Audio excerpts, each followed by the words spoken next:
ಸಿದ್ದರಾಮಯ್ಯನವರೇ ಕಾರಣ ಅಂತ ಹೇಳಿ ಒಂದಷ್ಟು ಮಂದಿ ಅವರ ವಿರುದ್ಧ ತಿರುಗಿ ಬಿದ್ದಿದ್ದಾರೆ. ನಾಗೇಂದ್ರ ಬಿಟ್ಟು ಪರಮೇಶ್ವರ್ ನಾಯ್ಕ್ಗೆ ಸಚಿವ ಸ್ಥಾನ ಕೊಟ್ಟಿದ್ದು ಮೂರನೇ ಪ್ರಮಾದ. ಸಾಕಷ್ಟು ತಪ್ಪುಗಳನ್ನ ಮಾಡಿದ್ದೀರಾ, ನಿಮ್ಮಿಂದಲೇ ಈ ರೀತಿ ಆಗಿದ್ದು, ನೀವು ಹೀಗೆ ಮಾಡಿದ್ರಿಂದಲೇ ಅಸಮಾಧಾನ ಸ್ಫೋಟಗೊಂಡಿದ್ದು ಅಂತ ಹೇಳಿ ಒಂದಷ್ಟು ಮಂದಿ ಅವರ ವಿರುದ್ಧ ತಿರುಗಿ ಬಿದ್ದಿದ್ದಾರೆ. ನೀವೇ ಸರಿ ಮಾಡಿ, ಇಲ್ಲದಿದ್ರೆ ಸರ್ಕಾರ ಬಿದ್ದು ಹೋಗುತ್ತೆ ಅಂತ ಹೇಳಿ ತಮ್ಮ ಆಕ್ರೋಶದ ಮಾತುಗಳನ್ನ ಆಡ್ತಾ ಇದ್ದಾರೆ. ಮಾಜಿ ಸಿಎಂ ಸಿದ್ದರಾಮಯ್ಯಗೆ ದೋಸ್ತಿ ನಾಯಕರು ಇದೀಗ ಫುಲ್ ಕ್ಲಾಸ್ ಅನ್ನ ತೆಗೆದುಕೊಳ್ತಾ ಇದ್ದಾರೆ. ಸಿದ್ದರಾಮಯ್ಯ ವಿರುದ್ಧ ಇದೀಗ ದೋಸ್ತಿ ಪಡೆ ತಿರುಗಿ ಬಿದ್ದಿದೆ. ನಿಮ್ಮ ನಿರ್ಧಾರದಿಂದ, ನೀವು ತೆಗೆದುಕೊಂಡ ಕೆಲವೊಂದಷ್ಟು ನಿರ್ಧಾರದಿಂದ ಈ ರೀತಿ ಇವತ್ತು ಆಗಿರುವಂತದ್ದು. ಇಷ್ಟಕ್ಕೆಲ್ಲ ಏನು ಬೆಳವಣಿಗೆ ಆಗಿದೆ, ಎಲ್ಲಾ ಬೆಳವಣಿಗೆಗೆ ನೀವೇ ಕಾರಣ. ಏನು ತಪ್ಪಾಗಿದೆ ಅದನ್ನ ನೀವೇ ಸರಿ ಮಾಡಬೇಕು ಅಂತ ಹೇಳಿ ಸಿದ್ದುವನ್ನ ಇದೀಗ ದೋಸ್ತಿ ಟೀಮ್ ವಿಲನ್ ಮಾಡಿದೆ.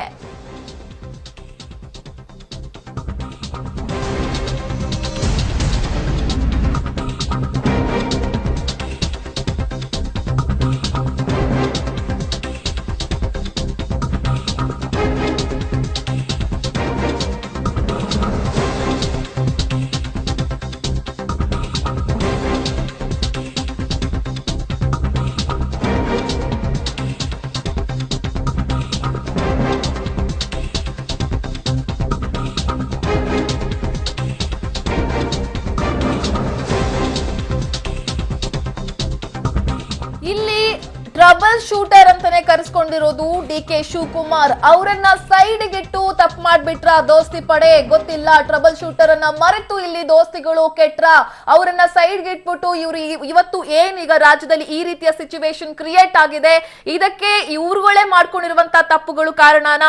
ಇಂಟೆಲಿಜೆನ್ಸ್ ಇಂದ ಒಂದಷ್ಟು ಮಾಹಿತಿ ಇದ್ರೂ ಕೂಡ ಅದನ್ನ ಇಲ್ಲಿ ಕುಮಾರಸ್ವಾಮಿ ಆಗಿರ್ಬೋದು, ಸಿದ್ದರಾಮಯ್ಯನವರು ನೆಗ್ಲೆಕ್ಟ್ ಮಾಡಿದ್ರು. ಜೊತೆಗೆ ಎಲ್ರು ಕೂಡ ಸಿದ್ದರಾಮಯ್ಯನವರ ಮಾತುಗಳನ್ನೇ ಕೇಳ್ಕೊಂಡ್ ಬಂದಿದ್ರು. ಇದೇ ಇಲ್ಲಿ ಇವ್ರಿಗೆ ಮುಳ್ಳಾಯ್ತಾ? ಇವತ್ತು ಇಷ್ಟೆಲ್ಲ ಬೆಳವಣಿಗೆ ಆಗೋದಕ್ಕೆ ಇದೇನ ಹಾಗಾದ್ರೆ ಕಾರಣ? ಟ್ರಬಲ್ ಶೂಟರ್ ಅನ್ನ ಮರ್ತ್ ಬಿಟ್ಟು ಕೆಟ್ಬಿಟ್ರ ಹಾಗಾದ್ರೆ ದೋಸ್ತಿಗಳು? ಹೀಗೆ ನಾನಾ ಪ್ರಶ್ನೆಗಳು ಇದೀಗ ಎದ್ದಿರುವಂತದ್ದು. ಇಂಟೆಲಿಜೆನ್ಸ್ ಮಾಹಿತಿ ಇದ್ರೂ ಕೂಡ ಕುಮಾರಸ್ವಾಮಿ ಮತ್ತು ಸಿದ್ದರಾಮಯ್ಯ ಇಲ್ಲಿ ಕಂಪ್ಲೀಟ್ ಆಗಿ ನಿರ್ಲಕ್ಷ್ಯ ಮಾಡಿದ್ದಾರೆ. ಎಲ್ಲದಕ್ಕೂ ಕೂಡ ಏನೇ ಆದ್ರೂ ಕೂಡ ಸಿದ್ದರಾಮಯ್ಯನವರ ಮೇಲೆ ಡಿಪೆಂಡ್ ಆಗಿದ್ರು, ಅವರನ್ನ ಪ್ರಶ್ನೆ ಮಾಡ್ತಿದ್ರು. ಹೀಗಾದ್ರೆ ಹೆಂಗೆ ಅಂತ ಹೇಳಿ ಪ್ರಶ್ನೆಯನ್ನ ಮಾಡ್ತಾ ಇದ್ರು. ಇದೇ ಇವರಿಗೆ ಇಲ್ಲಿ ಪ್ರಾಬ್ಲಮ್ ಆಗ್ಬಿಡ್ತಾ? ಯಾಕೆ ಈ ರೀತಿ ಸೈಲೆಂಟ್ ಆಗ್ಬಿಟ್ರು? ಇದರಿಂದಲೇ ಇವತ್ತು ಇಷ್ಟೆಲ್ಲ ಬೆಳವಣಿಗೆಗಳು ಆಗ್ಬಿಡ್ತಾ? ಇದೆಲ್ಲವೂ ಕೂಡ ಇದೀಗ ರಾಜಕೀಯ ಪಡಸಾಲೆಯಲ್ಲಿ ಎದ್ದಿರುವಂತಹ ಪ್ರಶ್ನೆಗಳು. ಏನೇನು ಟ್ರಾನ್ಸ್ಫರ್ ಆಗಿದೆ, ಏನೇನು ಮಾತುಕತೆ ಆಗಿದೆ ಎಲ್ಲ ಕೂಡ ಇದೆ. ಅದೆಲ್ಲ ಮುಖ್ಯಮಂತ್ರಿಗಳು ಸ್ವಲ್ಪ ಲೀನಿಯೆಂಟ್ ಆಗಿದ್ದಾರೆ. BJP ಅವ್ರ ಮೇಲೆ ಸ್ವಲ್ಪ ಲೀನಿಯೆಂಟ್ ಅಂತಂದರೆ ಏನು ಅವ್ರಿಗೆ ವಿಚಾರ ಗೊತ್ತಿದೆ ಅದನ್ನು ಇನ್ನು ಎಕ್ಸ್ಪೋಸ್ ಮಾಡ್ತಾ ಇಲ್ಲ ಅವರು. ಎಲ್ಲ ಶಾಸಕರುಗಳು ಹೋಗಿ ಮುಖ್ಯಮಂತ್ರಿಗಳ ಮೇಲೆ ಹತ್ರ ಏನೇನು ಕಾನ್ಸ್ಪಿರಸಿ ನಡೀತಾ ಇದೆ ಅಂತ ಎಲ್ಲ ತಿಳಿಸಿದ್ದಾರೆ. ಸಿದ್ದರಾಮಯ್ಯನವ್ರ ಮೇಲೂ ತಿಳಿಸಿದ್ದಾರೆ. ಸ್ವಲ್ಪ ಇರಲಿ ನೋಡೋಣ ಅಂತೇಳಿ ಮುಖ್ಯಮಂತ್ರಿಗಳು ಸ್ವಲ್ಪ ಇದ್ದಾರೆ. ನಾನು ಅಂಥವನಾಗಿದ್ದರೆ ವಿತಿನ್ 24 hours ಎಲ್ಲ ಎಕ್ಸ್ಪೋಸ್ ಮಾಡಿಬಿಡ್ತಿದ್ದೆ. ಎಲ್ಲ MLAಗಳು ಹೇಳ್ಕೊಂಡಿದ್ದಾರೆ ಬಂದು ಏನೇನು ಆಫರ್ ಮಾಡಿದ್ದಾರೆ, ಏನೇನು ಮಾಡಿದ್ದಾರೆ, ಆಪರೇಷನ್ ಲೋಟಸ್ನ ಹಿಂದೆ ಯಾವ ರೀತಿ ನಡೆದಿತ್ತು ಆ ರೀತಿ ಎಲ್ಲ ಬಂದು ಹೇಳ್ಕೊಂಡಿದ್ದಾರೆ. ಇರಲಿ, ಸಿದ್ದರಾಮಯ್ಯನವ್ರಿಗೂ ಗೊತ್ತಿದೆ, ಏನು ಸಿದ್ದರಾಮಯ್ಯನವ್ರಿಗೆ ಗೊತ್ತಿಲ್ಲ ಅಂತ ಏನಿಲ್ಲ. ದಿನೇಶ್ ಗುಂಡೂರಾವ್ರಿಗೂ ಗೊತ್ತಿದೆ. ಅದಕ್ಕೆಲ್ಲ ಟೈಮು. ಡಿ.ಕೆ. ಶಿವಕುಮಾರ್ ಅವ್ರಿಗೂ ಗೊತ್ತಿದೆ, ನನಗೆ ಸ್ವಲ್ಪ ಸರಿಯಾಗಿ ಗೊತ್ತಿಲ್ಲ. ನನಗೆ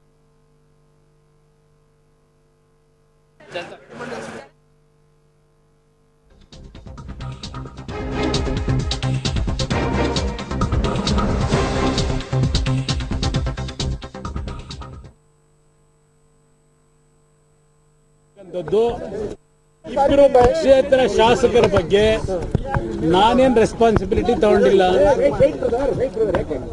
ನನ್ನ ಸರ್ಕಾರ ನಿಂತಿರ್ತಕ್ಕಂಥದ್ದು ಕಾಂಗ್ರೆಸ್ನ ಬೆಂಬಲದೊಂದಿಗೆ. ಇಬ್ಬರು ಪಕ್ಷೇತರ ಶಾಸಕರ ಬಗ್ಗೆ I have not taken any responsibility. ಇಬ್ಬರು ಪಕ್ಷೇತರ ಶಾಸಕರು ಹೋದ ತಕ್ಷಣ ಏನು ಮೆಜಾರಿಟಿ ಒಟ್ಟಾಗಿದೆಯಾ?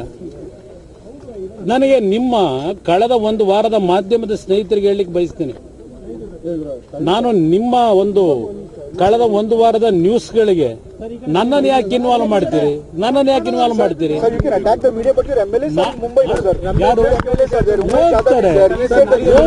ನೋಡಿ, ನನಗೆ ಯಾರು ರಿಸೈನ್ ಮಾಡ್ತಾರೆ, ಯಾರು ಮಾಡಲ್ಲ, ಪ್ರತಿಯೊಂದು ಇನ್ಫಾರ್ಮೇಶನ್ ನನ್ನಲ್ಲಿದೆ. ನಾನು ಗೌರ್ಮೆಂಟ್ಗೆ ಇವತ್ತು ಯಾವ ಒಂದು ಸರ್ಕಾರ ನಡೆಸಲಿಕ್ಕೆ ಸಂವಿಧಾನದ ಚೌಕಟ್ಟಿನಲ್ಲಿ ಎಷ್ಟು ಸಂಖ್ಯೆಯ ಅವಶ್ಯಕತೆ ನನಗಿದೆ, ಅದನ್ನು ಡಿಸ್ಟರ್ಬ್ ಮಾಡಲಿಕ್ಕೆ ಬಿಜೆಪಿಯವರೆಗೂ ಸಾಧ್ಯ ಇಲ್ಲ. ಕೆಲವು ಸ್ನೇಹಿತರುಗಳು, ನಮ್ಮ ಮಾಧ್ಯಮದ ಮಿತ್ರರು ಕಳೆದ 7 ತಿಂಗಳಿಂದ ಸತತವಾಗಿ ನಿರಂತರವಾಗಿ ಈ ಸರ್ಕಾರ ಇವತ್ತು ಹೋಗುತ್ತೆ ನಾಳೆ ಹೋಗುತ್ತೆ ಅಂತ ಗೈಡ್ಲೈನ್ ಕೊಟ್ಕೊಂಡ್ ಬಂದಂತ 17ನೇ ತಾರೀಕು ಪ್ರೆಸಿಡೆಂಟ್ ರೂಲ್ ಅಂತ ಹೇಳಿ ನೀವೇ ತೀರ್ಮಾನ ಮಾಡ್ಕೊಂಡ ಮೇಲೆ ನನ್ನ ಹತ್ರ ಬಂದು ಯಾಕೆ ಚರ್ಚೆ ಮಾಡ್ತೀರಿ? ನನಗೆ ಗೊತ್ತಿಲ್ಲ.